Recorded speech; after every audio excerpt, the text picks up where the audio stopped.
Praise the Lord. परमेश्वर का धन्यवाद करते हैं, धन्यवाद करते हैं इस वचन के लिए जो वचन देता है, जो बाइबल हमारे लिए आई है। पता है इस बाइबल को गायब करने के लिए कितनों ने बहुत प्रयास किया था, तभी तो ये पेपर इधर के उधर हो गए हैं। एक से नहीं है, ये परमेश्वर की अनुग्रह है, उसकी दया है जो ये बाइबल हम तक पहुंची है, जो हम इसको पढ़ के बुद्धिमान हो सकते हैं। सुलेमान ने कहा है तुम इस बुक को पढ़ो, इस बाइबल को, वचन को पढ़ो तो बुद्धिमान हो जाओ। और पता है प्रभु यीशु मसीह ने कुर्बानी की दी। बहुत कहते हैं कौन है यीशु मसीह, कौन है परमेश्वर? परमेश्वर तुम्हारा क्या अपने आप को बचा नहीं पाया? अगर उनसे कहो अगर वो न मरता तो तुम मर जाते, अगर वो कष्ट ना उठाता तो तुम्हें कष्ट उठाना पड़ता, अगर वो तुम्हारी बीमारियों के लिए कोड़े ना खाता तो तुम बीमार हमेशा रहते, तुम बीमार से चंगे हो ही नहीं सकते।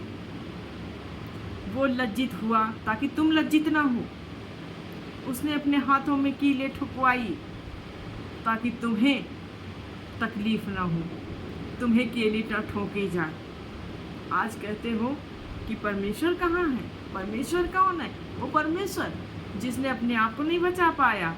अरे मूर्खों, अगर वो अपने आप को नहीं बचा पाया तो तुम ना बचते। अगर वो अपने आप को क्रूस पे अपनी कुर्बानी न देता तो तुम नहीं बच सकते, तुमको कुर्बान होना पड़ता। आज तक कभी सोचा है, कभी पढ़ा है बाइबल? बाइबल पढ़ोगे तब समझ में आएगा सच्चाई क्या है। वो सच्चा खुदा, जीवित परमेश्वर। यशायाह कैसा वर्णन करता है परमेश्वर यीशु मसीह के बारे में? क्या बताते हैं? हम तो सब के सब भेड़ों के समान भटक गए थे। यशायाह 53:6।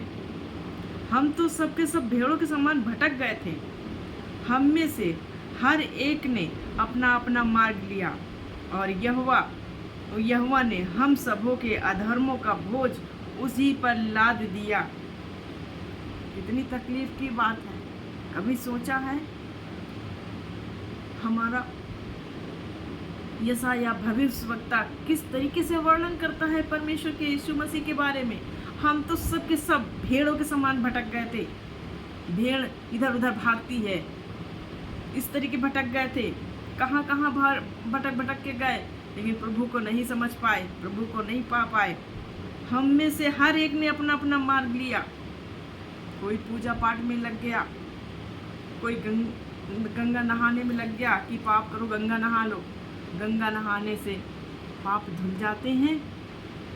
कैसे इंसान हो, कैसे मूर्ख हो जो गंगा नहाते हो, उसी में अपने नहाते उसी को गंगा जल लेके बना के चल देते हो हैं? वो पवित्र हो गया, उसी में नहाओ, उसी पानी को यूज करो। ऐसा होता है कहीं? सबने अपना अपना मार्ग लिया और यहोवा ने हम सबों के अधर्म का बोझ उसी पर लाद दिया। जब यहोवा ने अपने पुत्र को भेजा है, तुम्हारी तकलीफ को देख के परमेश्वर ने अपने पुत्र को कुर्बानी के लिए भेजा है। ये आज की बात नहीं है, ये हजारों साल पहले ही परमेश्वर ने ये तय कर लिया था कि मनुष्य पापी हो गया। जब आदम हव्वा ने पाप किया था, उसी समय परमेश्वर ने तय कर लिया था कि कुर्बानी तो देनी ही है। परमेश्वर ने अपने पुत्र की कुर्बानी दी। कुर्बानी के द्वारा चंगे हो, कुर्बानी के द्वारा तुम्हारे गुनाह, तुम्हारे पाप धुलेंगे। ऐसा परमेश्वर यीशु मसीह को बनाया गया। वो सताया गया तब भी वो सहता रहा। वो सताया गया तब भी वो सहता रहा और अपना मुंह ना खोला। कभी सोचा है कि कोई सताया जाए, किसी को परेशान किया जाए, किसी को मारा जाए, किसी को दंडित किया जाए और वो मुंह ना खोले? है कोई ऐसा? उसने अपना मुंह ना खोला। जिस प्रकार भेड़ वध के समय भेड़ जिस प्रकार भेड़ वध होने के समय और भेड़ी ऊन कतरने के समय चुपचाप शांत रहती है, वैसे ही उसने भी अपना मुंह ना खोला। कभी सोचा प्रभु यीशु मसीह पर इतना ताड़ना हुआ, परमेश्वर को थप्पड़ मारा गया, परमेश्वर को वध करने के लिए ले जाया जा रहा, घूंसे मारे, लातें मारी, उन पर थूका गया, उन पर जजमेंट हुआ, न्याय हुआ।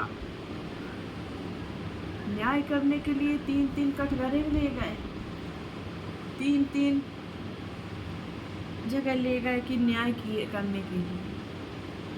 और परमेश्वर यीशु मसीह जैसे भेड़ उन कतरते समय शांत रहती है, वध करने के समय और उन कतरने के लिए चुपचाप रहता है, शांत रहता है, उसी प्रकार प्रभु यीशु मसीह ने उफ तक नहीं किया,